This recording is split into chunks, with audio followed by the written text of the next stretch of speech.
Moin Moin, ich begrüße euch ganz herzlich zu diesem Video. Wir machen heute selbstgemachte Burger, Oklahoma-Style. Das heißt, wir brauchen für die Burger im Prinzip eigentlich nur Hackfleisch und Zwiebeln. Und die Brötchen werden wir auch selber machen. Und zwar machen wir Brioche-Brötchen. Für unsere selbstgemachten Brioche-Brötchen brauchen wir etwas Ei. In dem Fall habe ich ein Ei aufgeschlagen, etwas davon hier zur Seite gepackt, mit etwas Milch aufgeschüttet. Das werden wir später auf die Brötchen drauf bestreichen und der Rest hier, der kommt in den Teig. Dann brauchen wir Salz, Zucker, Butter, etwas frische Hefe, Mehl und Milch. Das Mehl habe ich hier schon mal abgewogen und packe das zur Seite. Wir beginnen auf jeden Fall erstmal mit der Milch. Ich habe die hier auf ungefähr 30 Grad aufgewärmt. Ich habe es halt einfach kurz in die Mikrowelle gepackt, weil die bei mir direkt aus dem Kühlschrank kam und die soll definitiv nicht kalt sein. In diese Milch packen wir jetzt unseren Zucker rein und verrühren das Ganze, bis der Zucker sich aufgelöst hat.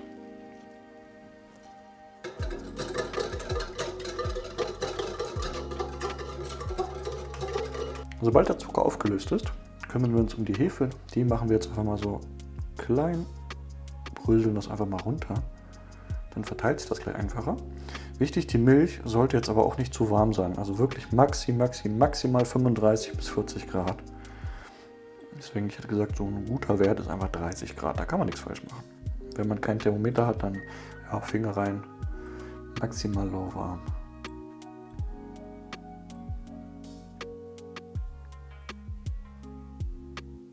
So, ein bisschen fein gebröselt, wie gesagt. Es löst sich noch auf, also wenn da ein paar kleine Klumpen drin sind, auch nicht schlimm. Auch in die Milch rein.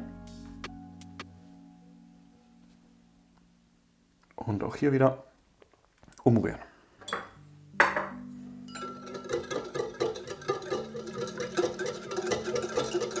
Jetzt aber, ich sehe keine Klümpchen mehr. Wir packen das Ganze jetzt zur Seite und lassen das einfach nebendran etwas ruhen, etwas ziehen, whatever, einfach zur Seite packen. Dann schnappen wir uns hier einmal das Mehl. Hier machen wir direkt nochmal das Salz rein. Dann machen wir uns schon mal knetfertig. So. Wenn ihr eine Knetmaschine habt, dann seid froh. Ich beneide euch.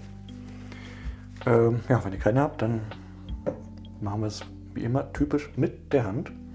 Wie gesagt, Mehl und Salz ist drin. Dann geben wir jetzt schon mal unser Milch-Hefe-Zuckergemisch dazu.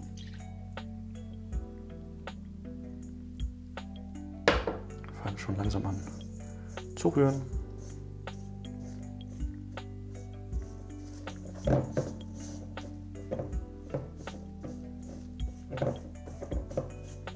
Kann man auch gleich schon direkt das Ei dazugeben.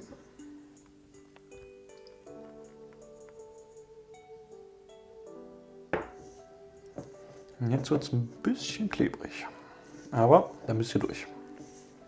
Das mag am Anfang vielleicht etwas komisch aussehen, aber ihr werdet nach ungefähr 5 Minuten sehen, dass das einfach ein wunderschöner, so ein gelblicher, homogener Teig wird.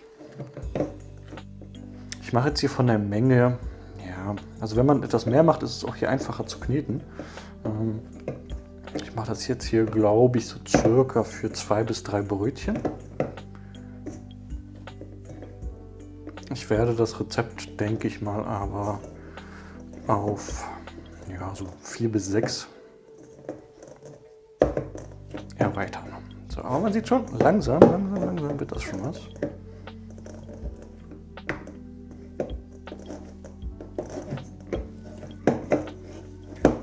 Gucken, dass wir das ganze Mehl hier von der Seite mit aufnehmen. Und jetzt fangen wir mal an. Ich hau jetzt einfach die ganze Butter rein, komm. Salz.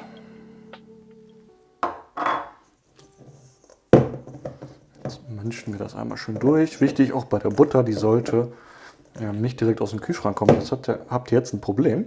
Also holt die mal ruhig vorher raus.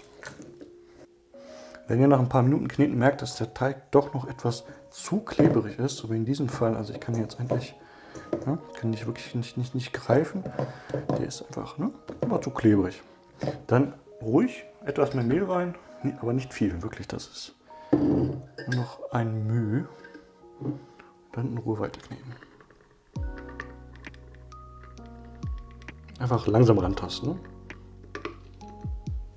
Nach ungefähr 10 Minuten durchkneten sieht der Teig ungefähr so aus. Der ist noch minimal klebrig, aber man merkt schon, der Teig ist schon von meinen Fingern fast komplett selbst abgegangen. Und genauso sollte es sein. Also gleich klebrig, aber dass man ihn halt rausnehmen kann, dass er sich von den Fingern löst. Ne? Das ist halt wichtig. Und jetzt werden wir den aufs Backblech legen. Ich habe meine Waage jetzt vorbereitet und dann machen wir jetzt mal so, ich sag mal 80 bis 100 Gramm sollten die Teigstücke maximal haben. Gucken wir mal, was wir jetzt haben. Ja, sieht schon ein bisschen viel aus. 120, ja, das ist etwas zu viel. Ich nehme mal ein bisschen weg.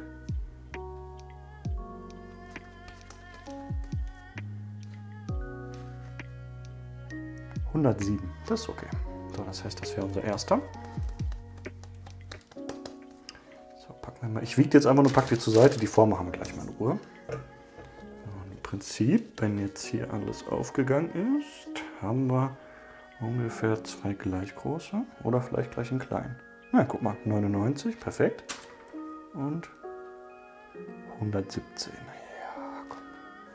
Hier nochmal ein Stückchen von dem zu dem. Und dann haben wir jetzt hier 3 ungefähr gleich große Stücke. Kommen wir mal zu der Form. Es gibt ja jetzt viele Tricks und Kniffe und Möglichkeiten. Ich mache es recht simpel, wirklich, weil es am Ende völlig egal ist. Dreht das, versucht das mal möglichst rund hinzukriegen.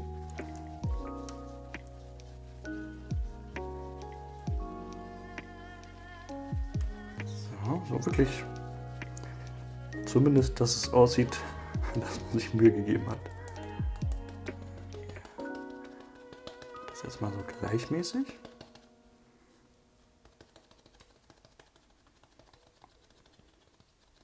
Ich mache das extra bewusst platt, weil das geht ja gleich eh auf.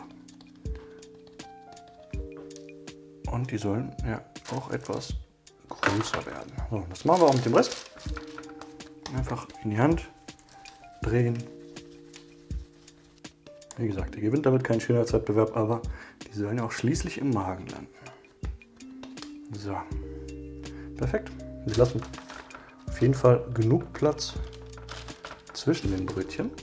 Und jetzt werden wir ein anderes Backblech oben drauf legen, dass, wenn die Brötchen in die Höhe gehen, dass die halt ein Limit haben und dann an die Seite ausweichen müssen. Ich habe jetzt hier ein anderes Backblech, das werden wir jetzt hier einfach oben drauf tun. Den Teig lassen wir jetzt ungefähr eine halbe bis Stunde ruhen. Kümmern wir uns mal um den zweiten Teil, und zwar um die Zwiebeln, weil die brauchen jetzt auch noch ein paar Minütchen. Die werden nämlich ganz langsam in der Bratpfanne gebraten. Zwiebeln möglichst klein.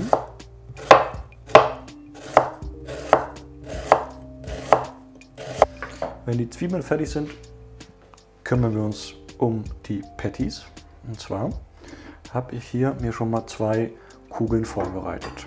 Das hier ist in dem Fall gemischtes Hackfleisch. Ich war leider wieder zu spät einkaufen und habe kein Rindfleisch bekommen oder kein komplett 100%iges Rindfleisch. Aber sollte auch passen. Das sind jetzt knappe 100 Gramm jeweils.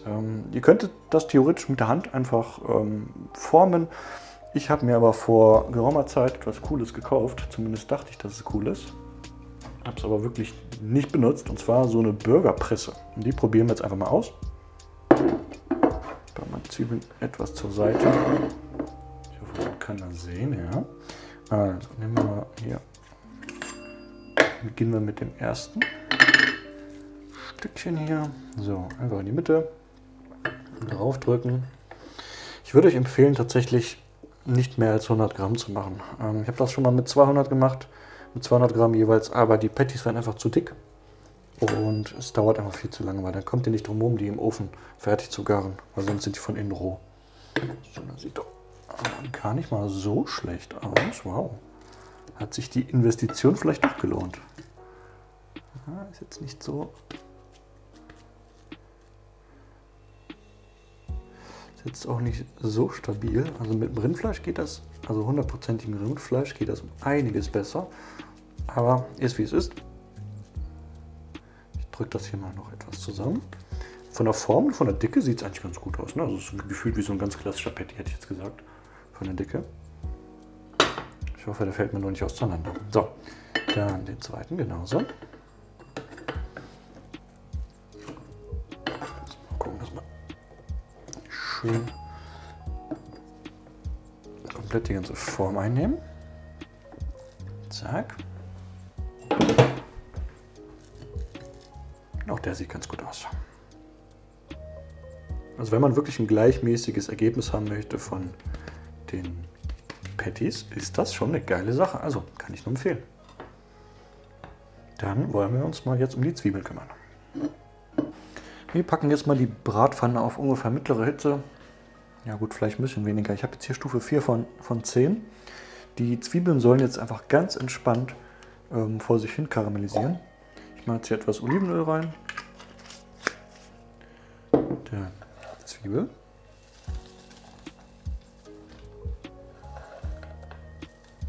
Sieht jetzt noch nach viel aus, aber das wird alles auf jeden Fall schrumpfen.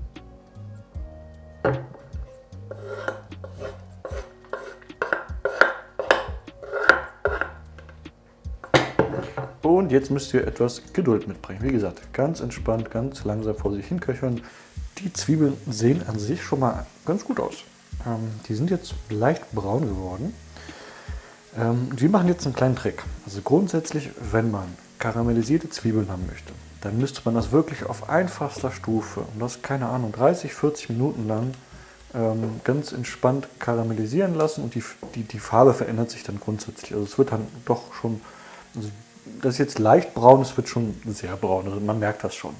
Wir tricksen jetzt aber, weil ich jetzt weder die Zeit noch die Lust habe, so lange zu warten, und das auch anders geht, beziehungsweise, ja, man kann tricksen. Wir sind jetzt ungefähr eine gute Viertelstunde drin und ich nehme jetzt einfach etwas Rohrzucker, ihr könnt natürlich anderen Zucker nehmen, und naja, trickse etwas beim Karamellisieren das System aus. Die werden vielleicht optisch nicht aussehen wie so 1A geile karamellisierte Zwiebeln, aber sie werden so schmecken. Verteilen wir noch ein bisschen, geben dem Ganzen noch irgendwie ein Minütchen, bis der Zucker auch schön karamellisiert ist, und packen das Ganze dann zur Seite. Unsere Brioche-Brötchen sind jetzt schon etwas aufgegangen, aber das meiste wird auch gleich noch im Ofen passieren. Deswegen, ich habe den Ofen jetzt auf ungefähr 200 Grad Ober- und Unterhitze vorgeheizt. Dann wollen wir einmal die Brötchen mit unserer Ei-Milch-Mischung bestreichen. Hier könnt ihr euch ruhig Mühe geben, möglichst komplett einmal rumgehen. Dann kommt das Ganze jetzt im Ofen ungefähr, wir sagen so, Pi mal Daumen 15 Minuten. Ich würde ab 12, 13 Minuten einfach mal reingucken, ob es schon gut aussieht. Aber ich bin bisher mit 15 Minuten immer sehr gut gefahren. Das Brötchen kommt frisch aus dem Ofen. Man sieht ein paar kleine optische Schwächen, aber wie gesagt, das ist Burgerbrötchen. Ansonsten leicht goldbraun und für meinen Geschmack perfekt. Kümmern wir uns jetzt um das Fleisch. Beginnen wir mit dem Fleisch, und zwar habe ich die Bratpfanne schon mal vorgewärmt. Ich gebe jetzt hier etwas Olivenöl dazu. Ich habe es jetzt nicht allzu heiß gemacht. Die Patties sind jetzt aber auch nicht sehr dick. Na, wobei schon noch ein bisschen Feuer drauf. Ich gehe mal runter auf ungefähr 4. Ist auch am Anfang nicht schlecht, wenn die etwas Farbe bekommen und dann später die Temperatur etwas nachlässt.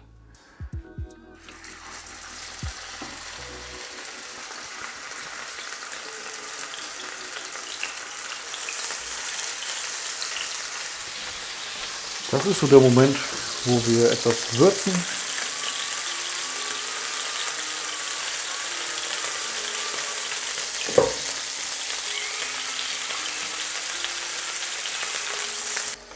Wir sind jetzt gute, ich würde jetzt mal sagen 7 bis 8 Minuten drin. Die Brötchen sind fertig und abgekühlt.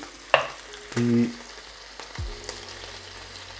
Patties sind auch fertig. Jetzt schiebe ich die mal etwas zur Seite, damit der Käse einfach nur noch schmilzt. Dann werden wir die Brötchen einmal hier schön im Öl mit antoasten. Ja, komm, das passt. So, das ist das obere Teil. Wir nehmen jetzt das untere Teil. Guck mal hier. Zack. Dann, ihr könnt klassisch drauf machen, was ihr wollt. Ich persönlich mache es einfach kurz und schmerzlos. Etwas scharfe Soße.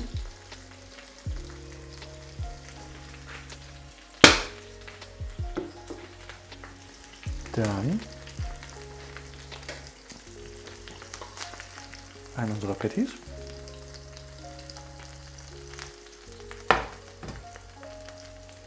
Und unsere Zwiebeln.